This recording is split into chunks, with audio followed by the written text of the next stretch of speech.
Because he had the courage to stick out his neck and say that there are things that are amiss in South Korea because there have been many indications of election fraud.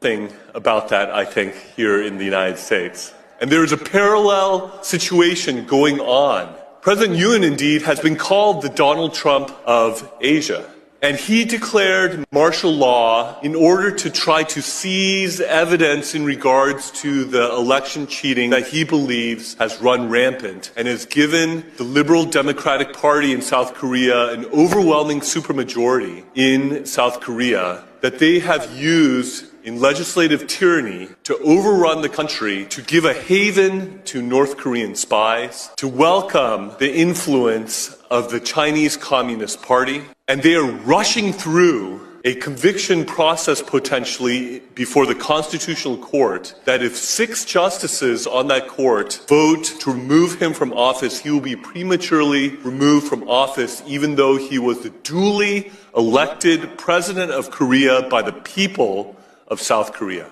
They are rushing this through because his chief political rival who wants to supplant him as president, Myung, who has allegedly sent millions of dollars over to North Korea against U.S. sanctions and against the UN Security Council sanctions, who has aligned himself with North Korea and with the Chinese Communist Party, is himself accused of various crimes that if he is convicted, he would be disqualified from being a candidate for president of South Korea. So there is a legal and political race going on to try to convict and remove President Yoon before Myung is disqualified for running for president of Korea in the emergency election that will ensue if Yoon is removed. This is an issue for which freedom-loving, democracy-loving Americans should not be neutral. This is a situation where our government and our people should stand with our allies in South Korea